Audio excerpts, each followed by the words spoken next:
Good morning friends. Chapter 3 metals and non metals. तो आज का टॉपिक है reaction between metals and non metals. Reaction metals and non metals के कैसे होते हैं। तो फर्स्ट है heading, reactivity of element can be understood as a tendency to attempt a completely filled valence shell. जैसे कोई भी एलिमेंट दिया गया है तो उसका वैलेंस सेल को पूरा कंप्लीटली टेंडेंसी रखता है कंप्लीट करने का, क्या, वैलेंस सेल को। अब आता है atoms of metals can lose electron from valence shell to form a cation. अब यहाँ पे आता है जब मेटल्स अपना इलेक्ट्रॉन लॉस करता है तो उसके ऊपर पॉजिटिव चार्ज आता है। अब आता है atoms of non metals gains electron in valence shell to form anion. जब भी नॉन मेटल्स इलेक्ट्रॉन को गेन करता है तो उसके ऊपर माइनस चार्ज आता है, उसको बोलते हैं एनायन। और जब मेटल्स इलेक्ट्रॉन को लॉस करता है अपना तो उसके ऊपर पॉजिटिव चार्ज आता है, उसको बोलते हैं केटायन। जैसे यहाँ पे फॉर्मेशन है MgCl2 मैग्नीशियम क्लोराइड का। तो क्या हुआ, जैसे Mg है 2 8, मैग्नीशियम 12 एटॉमिक नंबर होता है। तो एक सेल में K सेल में 2, L सेल में 8, M सेल में 2।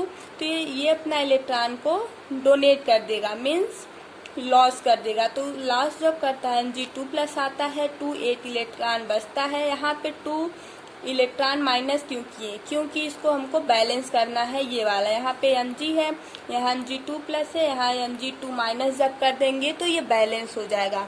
ये 2+ और ये 2- कैंसिल होके Mg मीन्स 10 हो जाएगा।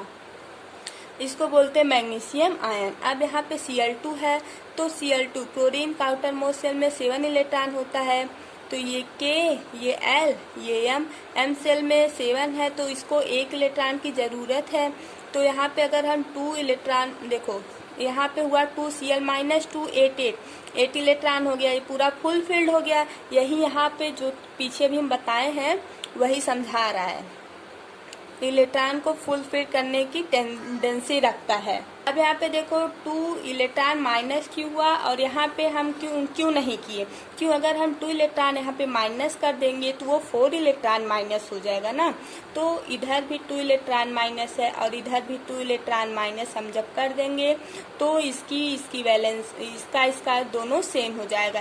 इधर भी 2 इलेक्ट्रॉन माइनस और इधर भी 2 इलेक्ट्रॉन माइनस, दोनों बैलेंस हो जाएगा। ठीक है। अब यहाँ पे देखते हैं MgCl2 कैसे एक दूसरे को कंबाइन करता है। देखो यहाँ पे Cl2 था तो एक Mg 2 इलेक्ट्रॉन को बाहर निकाला तो 1 इलेक्ट्रॉन इस Cl को देगा, 1 इलेक्ट्रॉन इस Cl को देगा, फिर दोनों एक दूसरे से कंबाइन करेंगे तो यहाँ पे Mg2+ और यहाँ पे Cl2- आएगा।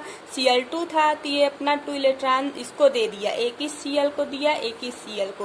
अब Cl के पास 2 2 4 2 6 2 8 इलेक्ट्रॉन यहाँ हुआ, 8 इलेक्ट्रॉन यहाँ हुआ। मॉलिक्यूल्स ऑफ मैग्नीशियम क्लोराइड यहाँ पे बन गया। अब नेक्स्ट टॉपिक आता है प्रॉपर्टीज ऑफ आयनिक कंपाउंड। ये नेक्स्ट है बट लास्ट है, ठीक है। इसके बाद आपको जो दिया गया है वो नहीं पढ़ना है। अब इसमें देखो आर सॉलिड एंड मोस्टली ब्राइटल। जो आयनिक कंपाउंड होता है वो सॉलिड होता है और टूट भी जाता है, जल्दी टूटता भी है। अब देखते हैं high boiling point and melting point, have higher melting and boiling point. Ionic compound जो होता है बहुत हाई मेल्टिंग पॉइंट होता है उसका और बॉइलिंग पॉइंट भी उसका हाई होता है। More energy is require strong inter ionic attraction. जब ये ज़्यादा एनर्जी को रिक्वायर कर देता है तब वह स्ट्रांग होता है और उसके अंदर इंटर आयनिक अट्रैक्शन आ जाता है एक। अब आता है जनरली सॉल्युएबल इन वाटर। ये जो आयनिक कंपाउंड होता है वो वाटर में सॉल्युएबल रहता है, मीन्स घुल जाता है। एंड इनसॉल्युएबल इन केरोसिन पेट्रोल, और वो इनसॉल्युएबल मीन्स किस में नहीं घुलता, केरोसिन में और पेट्रोल में वो नहीं घुलता। अब ये जो दिया है conduct electricity in सॉल्युएबल solution and in molten state in both cases formed by conduct electricity। ये जो solution है और molten state है, इन दोनों कंडीशन में इलेक्ट्रिसिटी फॉर्म होता है। दोनों में, molten state में भी और solution दोनों में ही इलेक्ट्रिसिटी फॉर्म होता है। Thank you. अगर हमारा वीडियो आपको अच्छा लगे तो लाइक, शेयर एंड सब्सक्राइब कीजिए।